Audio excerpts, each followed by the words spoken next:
Hello friends, Craig Ballard with you here, repping the tight coverage crew, taking a look at the 2018-2019 Toronto Raptors A to Z if you'd prefer. No better place to start than with the A for association, as in the National Basketball Association. Currently, only the Golden State Warriors, Houston Rockets, and Boston Celtics projected to have a better season than your Toronto Raptors, Philadelphia 76ers right there as well. A also, of course, standing for OG Anunoby. I really believe that with the Kawhi Leonard-Danny Green trade, that OG probably makes his way back onto the bench mob. If you think about when that horn first goes to bring in the subs for your Toronto Raptors this season, the first three are going to be Pascal Siakam, Fred VanVleet, and OG. And I will put those three coming off the bench up against any three in the National Basketball Association. I want to talk to you guys about ball movement. I know for sure that my fellow tight coverage co-hosts Andre Nurse and Mike Pope, very disgruntled, as am I, and probably you as well at home, very disgruntled with the Toronto Raptors, with the fact that season after season, as soon as adversity strikes, this team seems to resort back to hero ball, to very individual basketball. Well, this Nick Nurse offense is going to promote a lot more ball movement, a lot more passing and spacing than we've ever seen from a Toronto Raptor offense. So I'm very excited about that. That brings us to the letter C and the letters D. C for CJ Miles, D for Danny Green. Of course, the two Raptors sharpshooters on the roof are top our top candidates when it comes to being able to shoot from downtown. Both these players last year averaged a combined 11 three-point attempts per game. Let's absolutely look for that to increase. The Toronto Raptors as a whole under Nick Nurse, I think, will shoot significantly more three-pointers than we've seen in the past. Definitely CJ Miles and Danny Green are going to have that green light. Both of them in their career, if you add them together, they combine to make 3.3 three-pointers every single game. Let's absolutely look for that to increase. I almost want to make a bold prediction and say that that's going to double this season. That brings us to the letter E. E for efficiency. Well, the 2017-2018 Toronto Raptors were top 5 in efficiency on offense and top 5 in efficiency on defense. Very impressive, yes? I'm going to make a bold prediction here again and say that actually improves this season. Now, certainly some new players on the roster, a new coach, so we may see some growing pains. This may be a team that takes time to gel. Let's understand that, yes. But by the end of the season, I think that this offense and this defense will be as efficient as we've ever seen a Toronto Raptor team. F for Fred VanVleet, my guy, Freddie, the 24-year-old. Doing a very similar path in the pros to what he did in college. If you take a look at the strides that he's made year to year, if you checked out the tight coverage Toronto Raptor offseason video, then you saw it was going to be next to impossible for the Raptors to re-up with VanVleet. They were going to need him to really gamble on himself. If you look at the improvements that he made from year 1 to year 2 as a Raptor, his minutes tripled, his points tripled, his three balls tripled, his field goals made tripled.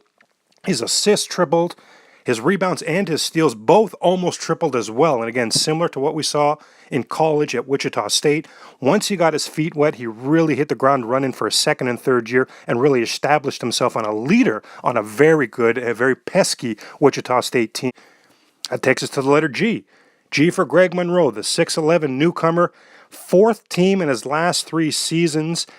So that that's not great. True, but I think Greg Monroe is going to fit in nicely as the replacement for Jakob Poeltl on that bench mob. Monroe, for most of his career, was a starter. The last few seasons, he has become a sub. And since becoming a sub, he's giving you 20 minutes a game, 10 points a game, 6 rebounds a game. Obviously very serviceable.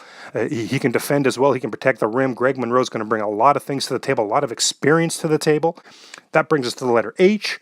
H is for Halloween. But from the time you watch this to the time it's Halloween will only be mere days, a couple weeks at most. Well, the Toronto Raptors are going to get a real quick look at who they are as a team right out the gate this season. By the time Halloween hits, believe it or not, your Toronto Raptors will have already played the Boston Celtics, will have already played the Milwaukee Bucks, will have already played the Washington Wizards, will have already played the Philadelphia 76ers. So big tests early on. The good news is H could also stand for home, and of the first 8 games before Halloween, 6 of them are at home. So yes, it's a tough schedule, but at the very least, we've got that Scotiabank place crowd behind the team. Let me take your mind's eye back to game one of last year's playoffs, where I've honestly felt that Serge Ibaka was the reason the Raptors won that game. 23 points on 8 of 11 shooting, 12 rebounds, and he made 3 of his 4 foul shots. If you remember that game, he was outstanding in that game. Now, the problem is there were another 9 Raptor playoff games last year after that. 7 points per game on 36% shooting and just giving 5 rebounds a game. 3 of those 9 games, he had a 3-point game, a 3-point game, and a 2-point game. So Serge Ibaka, very much feast or famine. That brings us to the letter J. J for January. We mentioned some home cooking going on to start the season in October for your Toronto Raptors, but in January the schedule gets extremely difficult. Some big-time road action starting January 3rd at San Antonio. Kawhi's return to San Antonio. I think that game's going to get some hype. Oh boy, already excited about that one. But also in January at Milwaukee, at Washington, at Boston, at Indy, at Houston, at Dallas. And then as soon as the January ends, the Toronto Raptors also head at Philly as well. So an extremely difficult road schedule. As the calendar turns to 2019, we're going to get a real test for your Toronto Raptors. That brings us to the letters K and the letters L. 2 stars, the 2 main players, of course, on your Toronto Raptor team. If you take a look at Kyle Lowry, one of the things that I think is going to be back for Lowry this season, I'm certainly anticipating a big season from Kyle. His BFF, DeMar DeRozan, of course, gone. But one thing we would have to admit as Raptor fans is the Raptors hid DeMar DeRozan on defense. He was a liability as much as anything else on the defensive end of the court. That absolutely took away from the things that Kyle Lowry could do, as aggressive as he could be on the perimeter. Now, the second superstar for Lowry, or the fellow superstar for Lowry, is Kawhi Leonard. Superior defensive player. I think the defensive effectiveness is going to be back for Kyle Lowry. I think we're going to get him back to being that bulldog on defense. A lot more business this season from Kyle Lowry, and I think we're going to see a lot of good things from him on the defensive end. The other KL, Kawhi Leonard. This is a guy, I mean, what can you say about Kawhi? Last season was a one-off. It was a nightmare for him. To this day, Kawhi Leonard and the San Antonio Spurs don't even agree on the injury itself, let alone with how they treated the injury. So a complete nightmare, a complete mess, which I hope is going to work out in the Raptors' favor because it allowed the Raptors to land Kawhi. But everybody is known, everybody talks about what a superior top-tier defender Kawhi Leonard is. I just want to remind everybody that the last time we saw Kawhi Leonard, he was scoring north of 25 points a game for the San Antonio Spurs. So let's not sleep on what Kawhi brings to the offensive end. He's such an efficient player. And again, we would have to admit that DeMar DeRozan had flaws. We loved DeMar. DeMar loved us, and we loved him. That was a love affair. We know this.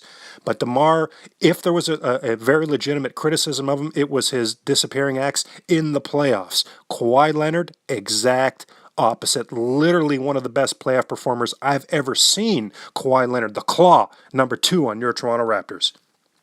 That brings us to the letter M.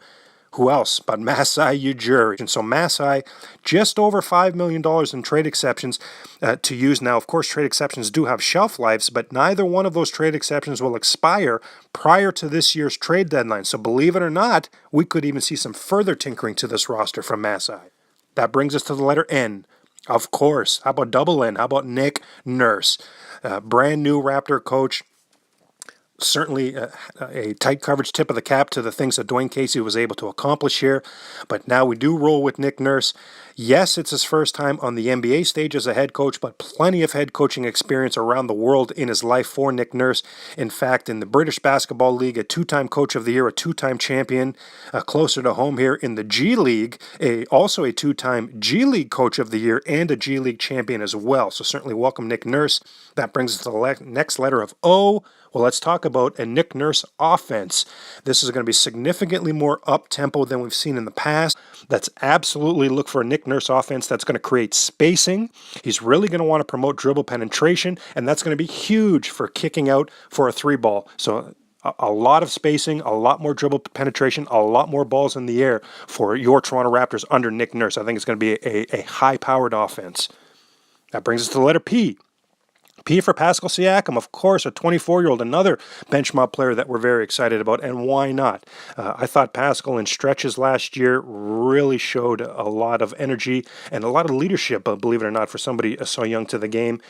This is a guy that I think could be a starter in many scenarios around the league right now, but you have to absolutely love him. Nick Nurse is going to have a lot of trust bringing him in. Well, we talked earlier, when you're bringing a Siakam, when you're bringing an OG, when you're bringing a Van Vliet, they're your first people coming in off the bench.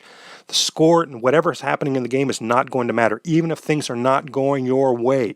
Pascal Siakam brings that instant energy, that instant effectiveness, especially on the defensive end, to turn things around. That brings us to the letter Q. Q for quadruple double. Now, we are coming up on the 25-year anniversary of the last quadruple double in the National Basketball Association. It was David Robinson. I am going to make a very bold prediction here. I think we are going to see a Toronto Raptor in the 2018-2019 season achieve a quadruple double. That brings us to the letter R. Raptors 905 team. Fourth ever season for the G League team. The last two seasons, of course, this team made the G League finals, winning 2 years ago, losing in the finals last season. They bring in Jama Malela to be the new head coach. So a lot of exciting things happening with the Raptors 905 as well. Now, the Raptors big team, of course, so deep that we hope we don't have to use a lot of the Raptors 905 players this season. But always good to know that they're there and good to know that they've been very successful. S is for schedule. Of course, the schedule opens October 17th with a home tilt against the Cleveland Cavaliers. Definitely some interesting tidbits about this season's schedule listed below here on your screen as well. A couple dates that I'm in particular looking forward to. The first game back from the All-Star break will be February 22nd. That marks DeMar DeRozan's return to the T-Dot. And for me as well, I'm excited about March 14th, as that's the day that LeBron and the Lakers will make their trip to Toronto. T is for television. The Toronto Raptors will be on ESPN 8 times this season, TNT 7 times this season. That is 15 nationally televised games in the U.S., most since the Vince Carter era. U is for under.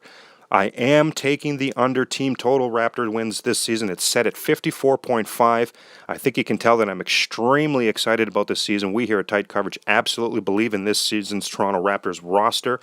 My point here on taking the under, there's a lot of moving parts, new coach, new system. I think it stands to reason that it could take some time to gel, but I've said before and I'll say again, regardless of that, at the end of the season, this Toronto Raptor team will be a squad that nobody wants to run into in the playoffs. V is for Valanciunas. I think JV is going to have to make some adjustments in the Nick Nurse offense. If take a look at his career high for three-pointers attempted last year, happened with 2, and his career high for makes was 1. Well, a Nick Nurse offense is very likely going to feature very little back to the basket opportunities for JV, so I do think they're going to ask him to improve his jump shot, his stroke from the outside. Now, the encouraging thing is we have seen him improve his foul shooting throughout his career, so hopefully we've got a chance there. W, what else could W be? We, the North. Tight coverage, tip of the cap to the best fan base in sports, and there is a period at the end of that sentence. X stands for X Factor. Norm Powell is my X Factor call this season.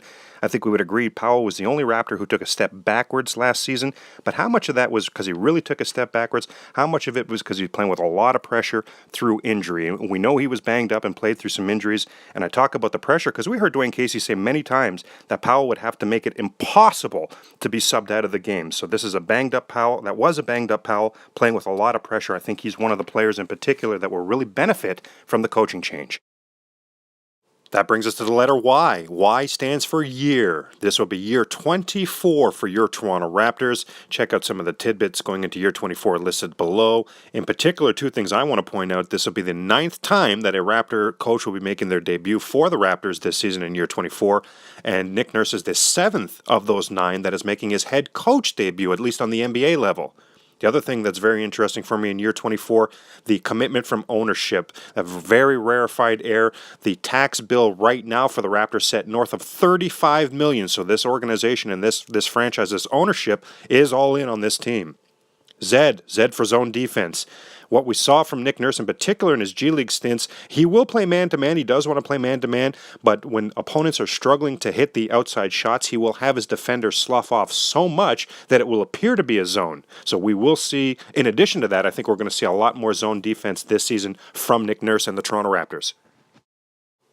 There you have it, folks, the A to Z of the 2018-2019 Toronto Raptors. Certainly hope you enjoyed it. Hope there were some tidbits in there for you. And absolutely want to thank you on behalf of Tight Coverage for spending some time with us.